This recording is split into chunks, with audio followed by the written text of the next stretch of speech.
नमस्कार विद्यार्थियों, मैं self Rajesh Gupta, assistant professor in political science, Babu Shobharam government arts college Alwar.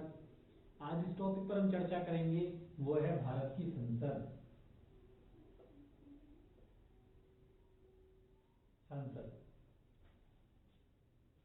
हमने ब्रिटेन से प्रभावित होकर भारत में संसदात्मक शासन व्यवस्था को स्वीकार किया गया है। भारत में जो संसदात्मक शासन व्यवस्था का जो मॉडल है, उसको लेकर हम ब्रिटेन से प्रभावित हैं। ब्रिटेन में जो संसदात्मक शासन व्यवस्था का मॉडल है, उसे वेस्टमिनिस्टर मॉडल भी कहा जाता है। वेस्टमिनिस्टर वो जगह है लंदन में जहां इंग्लैंड की संसद स्थित है। इसी कारण जो इंग्लैंड की जो संसदीय व्यवस्था का जो मॉडल है, उसे वेस्टमिनिस्टर मॉडल बोलते हैं। और चूंकि भारत ने इंग्लैंड की संसदीय व्यवस्था से प्रेरित होकर भारत में संसदीय व्यवस्था को स्वीकार किया, इसीलिए भारत में भी जो संसदात्मक शासन का जो मॉडल है, उसे वेस्टमिनिस्टर मॉडल ही कहा जाता है। लेकिन जो इंग्लैंड में संसदात्मक शासन का जो मॉडल है और जो भारत में संसदीय शासन व्यवस्था का जो मॉडल है, उसमें कुछ अंतर भी है, कुछ समानताएं भी हैं। जो इंग्लैंड में संसदात्मक शासन व्यवस्था का मॉडल है, उसमें कार्यपालिका के 2 प्रधान हैं। कार्यपालिका के 2 प्रधान। ब्रिटेन की हम बात कर रहे हैं, इधर हम भारत की बात करते हैं। तो इस प्रकार ब्रिटेन में कार्यपालिका के 2 प्रधान हैं, भारत में भी कार्यपालिका के 2 प्रधान हैं। ये समरूपता है, समानता है, कुछ अंतर भी हैं, वो मैं बताऊंगा। कार्यपालिका के 2 प्रधान। यहां भी जो महारानी है वो ब्रिटेन की संवैधानिक अध्यक्ष है, वो कार्यपालिका के औपचारिक प्रधान है, जबकि जो वास्तविक प्रधान है वो वहां पर प्रधानमंत्री है। उसी प्रकार भारत में भी कार्यपालिका के 2 प्रधान हैं। जो राष्ट्रपति है वो कार्यपालिका के औपचारिक प्रधान है, वो भारतीय जो संघ के कार्यपालिका के औपचारिक प्रधान है, संवैधानिक प्रधान है, क्योंकि वास्तविक जो शक्ति है, जो स्रोत है वास्तविक शक्ति का, वो प्रधानमंत्री और उनकी मंत्रिपरिषद है।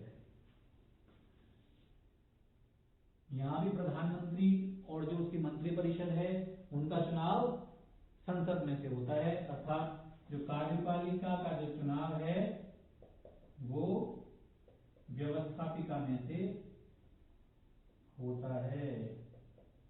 कार्यपालिका के लिए संसद सदस्य होना जरूरी है। अर्थात जो प्रधानमंत्री है उसके लिए संसद सदस्य होना जरूरी है। इसके अलावा प्रधानमंत्री उन्हीं लोगों को मंत्री बनाएगा जो संसद के सदस्य होंगे। भारत में भी यही व्यवस्था है। कार्यपालिका का जो चयन है वो व्यवस्थापिका में से ही होता है। प्रधानमंत्री और उसकी मंत्रिपरिषद के लिए भी संसद का सदस्य होना जरूरी है। इसके अलावा यदि कोई भी मंत्री अपने मंत्री पद को ग्रहण करता है और यदि उस समय संसद सदस्य नहीं है, तो अगले 6 माह में उसका संसद सदस्य होना आवश्यक है। वो संसद सदस्य भारत में लोकसभा से भी हो सकता है और राज्यसभा से भी हो सकता है। इस प्रकार ब्रिटेन में कार्यपालिका के 2 प्रधान हैं, भारत में भी यही व्यवस्था है। यहां भी कार्यपालिका व्यवस्था का सम्मिश्रण देखने को मिल रहा है। कार्यपालिका का चुनाव व्यवस्थापिका में से हो रहा है। यहां भी प्रधानमंत्री और जो मंत्रिपरिषद है उनका चुनाव संसद से होता है। इसके अलावा कार्यपालिका यदि सही तरीके से कार्य न करे, ब्रिटेन में कॉमन सभा अविश्वास प्रस्ताव पारित करके मंत्रिपरिषद को हटा सकती है। यही व्यवस्था भारत में है। यदि भारत की मंत्रिपरिषद सही तरीके से कार्य न करे, तो भारतीय संसद का जो निम्न सदन है लोकसभा, वो अविश्वास प्रस्ताव पारित करके मंत्रिपरिषद को हटा सकता है। तो ये जो संसदीय व्यवस्था का जो मॉडल है, ये हमने ब्रिटेन से लिया है, लेकिन इसमें कुछ फर्क भी है। जो ब्रिटेन की संसदीय शासन व्यवस्था है, इसमें संसद की सर्वोच्चता को स्वीकार किया गया है। ब्रिटेन में जो संसद है वो साधारण बहुमत से संविधान में संशोधन कर सकती है, तो वहां संसदीय प्रभुता है, संसद की सर्वोच्चता है।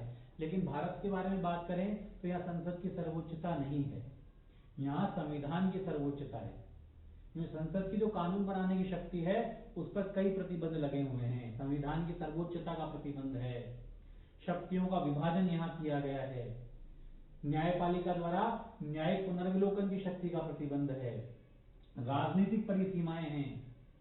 तो बहुत सारी सीमाएं हैं जिसके अंतर्गत संसद को कार्य करना होता है। इस प्रकार हमारे देश में संविधान की सर्वोच्चता के सिद्धांत को स्वीकार किया गया है।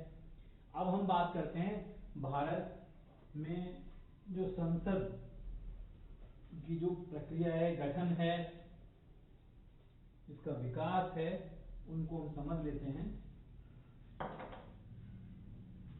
सबसे पहले भारत में जो संसद की शुरुआत होती है वो प्रारंभिक रूप पर उससे होती है 1861 के अधिनियम से। 1861 के अधिनियम से भारत में सबसे पहले संसदीय व्यवस्था की शुरुआत होती है। सबसे पहले 1861 के अधिनियम के द्वारा भारत में प्रतिनिधि संस्थाओं की शुरुआत हुई। फिर हम बात करते हैं 1919 का अधिनियम।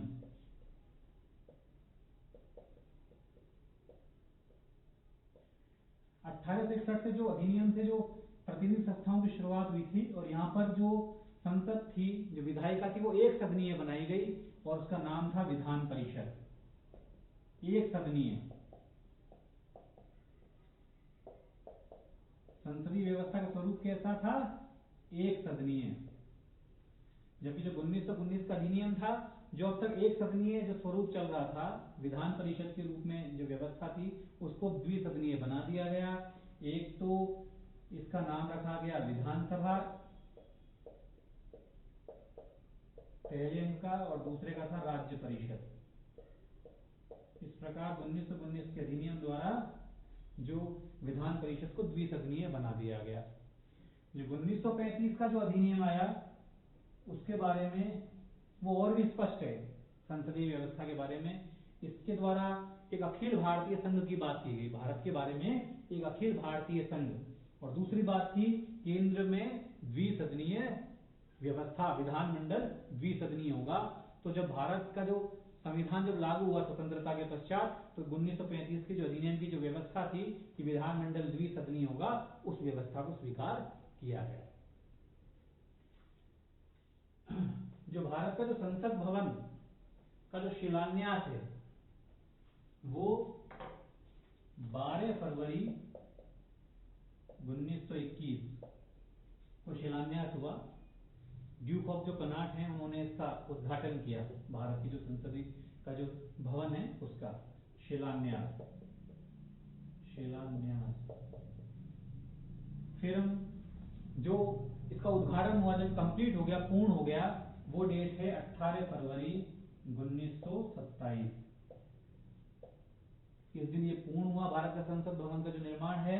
और जो इसका उद्घाटन हुआ वो तत्कालीन जो गवर्नर जनरल थे इरविन, उन्होंने इसका उद्घाटन किया, भारत के संसद भवन का। इसके बाद हम बात करते हैं, जब ये संसद भवन तैयार हो गया और इसमें संसदीय प्रक्रिया चालू हो गई उस दौर में, लेकिन जब भारत का जब संविधान तैयार हुआ और उसके बाद जब भारत स्वतंत्र हुआ 15 अगस्त 1947 को, उसके पश्चात भारत का जो संसद के जो सदस्य थे उनका निर्वाचन नहीं हो पाया, क्योंकि स्वतंत्रता के पश्चात संविधान लागू होने में थोड़ा समय लग रहा था। जो भारत का संविधान 26 नवंबर 1949 को लागू हुआ, कुछ प्रावधान तो इस दिन ही लागू हो गए और शेष प्रावधान हमारे 26 जनवरी 1950 को लागू हुए। लेकिन चूंकि संसदीय प्रावधान स्वतंत्रता के समय से लागू नहीं हो पाए, इसलिए उससे पहले जो हमारी संविधान सभा कार्य कर रही थी, जो हमारे संविधान का निर्माण का कार्य कर रही थी, उसे ही संसद के रूप में कार्य करने की जिम्मेदारी मिली।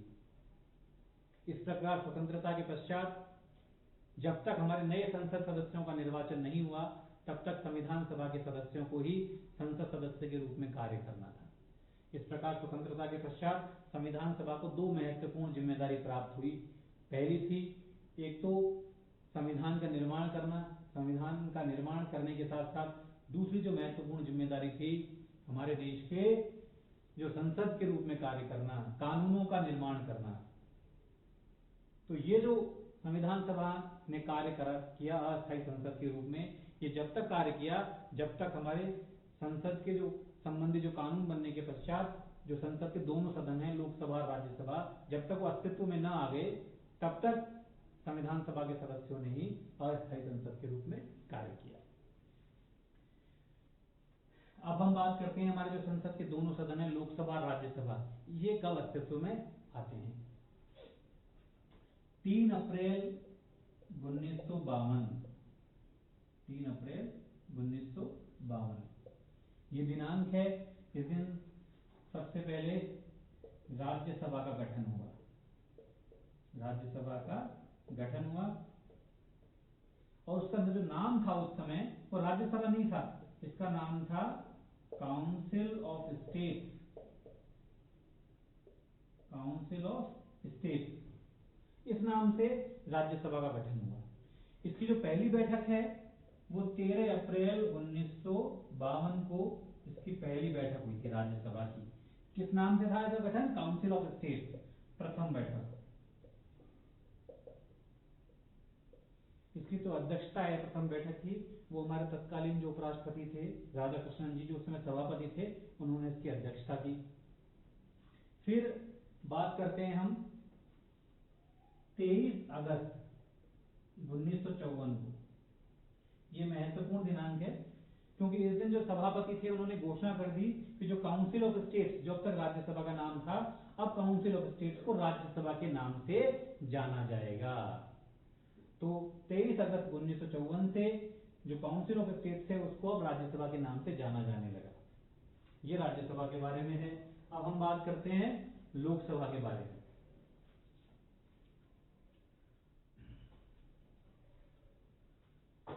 लोकसभा, राज्यसभा संसद का उच्च सदन कहलाता है और लोकसभा संसद का निम्न सदन कहलाता है।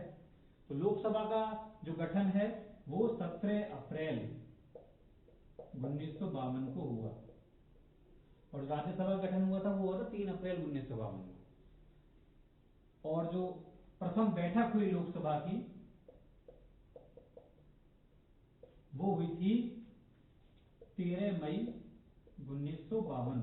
जिस दिन राज्यसभा की प्रथम बैठक हुई थी उस दिन लोकसभा की प्रथम बैठक हुई थी। इस प्रकार राज्यसभा 3 अप्रैल 1952 को और लोकसभा 17 अप्रैल 1952 को गठित हुई और जो बैठक हुई लोकसभा और राज्यसभा दोनों की वो 13 मई 1952 को वो उनकी प्रथम बैठक हुई। इस प्रकार हमारे संसद के जो दोनों सदन है, राज्यसभा और लोकसभा, अस्तित्व में आ गए। तो ये तो वो प्रोसेस है कि किस प्रकार हमारे संसदीय जो व्यवस्था वो अस्तित्व में आई। अब हम बात करते हैं हमारी संसद के गठन के बारे में। जो संसद का उल्लेख है वो संविधान के भाग 5, संविधान के भाग 5 में है। अध्याय 2 और 3, संविधान के भाग 5 के अध्याय 2 एवं 3 में इसका उल्लेख है। अनुच्छेद की बात करूं, अनुच्छेद 79 से लेकर 123 तक, जो 79 से लेकर 123 में भारतीय जो संसदीय व्यवस्था है इसके बारे में प्रावधान है। संविधान के भाग 5 के अध्याय 2 और 3 के अंतर्गत अनुच्छेद 79 से लेकर जो 123 है इसमें हमारे संसदीय व्यवस्था के बारे में बताया गया है। सबसे जो महत्वपूर्ण अनुच्छेद है वो संविधान का 79, जिसके बारे में, जिसमें हमारी संसदीय व्यवस्था का उल्लेख है, संसद के बारे में बताया गया है। इसमें कहा गया है संघ के लिए एक संसद होगी, संघ के लिए एक संसद होगी। संविधान का अनुच्छेद, संविधान का अनुच्छेद 179, सॉरी, संविधान का अनुच्छेद 79 भारत की संसद के बारे में बताया गया है इसमें कि भारतीय संघ के लिए एक संसद होगी जो राष्ट्रपति और 2 सदन, राज्यसभा और लोकसभा से मिलकर बनेगी। राष्ट्रपति प्लस राज्यसभा प्लस लोकसभा उच्च सदन है, राज्यसभा उच्च सदन है, लोकसभा निम्न सदन है। अब देखिए एक बात कि राष्ट्रपति है वो ना लोकसभा का सदस्य हो सकता है ना राज्यसभा का सदस्य हो सकता है, सदस्य नहीं होता राष्ट्रपति, राज्यसभा लोकसभा का सदस्य नहीं है। फिर भी राष्ट्रपति को है वो संसद का भाग माना गया है, वो राज्यसभा और लोकसभा के साथ साथ वो संसद का भाग है। संसद का जो गठन हो रहा है वो राष्ट्रपति, राज्यसभा और लोकसभा से मिलकर हो रहा है। तो राष्ट्रपति इसमें शामिल क्यों हैं, ये भी जानना हमारे लिए बहुत ज्यादा जरूरी है। हम जानते हैं जो कानून बनाने की जो जिम्मेदारी हमारे संसद के पास है, जो विधायी शक्ति है, कानून बनाने की शक्ति हमारे संसद के दोनों सदन लोकसभा और राज्यसभा के पास है। वो कोई भी कानून हमारे संसद के दोनों सदनों से पास होकर वो किनके पास जाता है, राष्ट्रपति महोदय के पास। और इनके द्वारा जो कानून बनाया गया है, जो विधेयक अनुमति के लिए किसके पास जाएगा, राष्ट्रपति महोदय के पास। और राष्ट्रपति महोदय के हस्ताक्षर होने के बाद ही वो कानून लागू हो पाता है, वो विधेयक कानून बन पाता है। तो इस प्रकार कानून निर्माण की प्रक्रिया में लोकसभा और राज्यसभा के साथ साथ राष्ट्रपति महोदय भी शामिल हैं, राष्ट्रपति की मंजूरी भी जरूरी है। इसीलिए राज्यसभा लोकसभा के साथ साथ हमारे संसद के भाग के रूप में राष्ट्रपति भी शामिल होते हैं। इसके अलावा जो संसद के सत्र को बुलाने की जो शक्ति है वो राष्ट्रपति महोदय के पास है। संसद का सत्र बुलाना हो, सत्र का सत्रावसान करना हो, संसद के निम्न सदन जो लोकसभा को विकसित करने की शक्ति है वो राष्ट्रपति महोदय के पास है। समय समय पर संसद के में अभिभाषण देने की शक्ति है जो राष्ट्रपति के पास है। इस प्रकार जो भारत की जो संसदीय प्रक्रिया है, संसदीय जो व्यवस्था है, वो बिना राष्ट्रपति के पूर्ण नहीं हो सकती। इसीलिए संसद के भाग के रूप में राज्यसभा और लोकसभा के साथ साथ राष्ट्रपति भी आते हैं। इस प्रकार जो भारत की संसद है वो राष्ट्रपति, राज्यसभा और लोकसभा तीनों से मिलकर बनती है। तो आज हमने भारत की जो संसदीय व्यवस्था है, इसके जो प्रारंभिक विवरण है, जो विकास कैसे हुआ और जो गठन है प्रारंभिक, उसके बारे में हमने अध्ययन किया। मैंने जो भी संविधान पर वीडियो बनाए हैं उनके लिंक मैं आपको इसके डिस्क्रिप्शन में दे दूंगा। आप उन लिंक पर क्लिक करके उन सभी वीडियो को आप देख सकते हो। आपका बहुत बहुत आभार, धन्यवाद।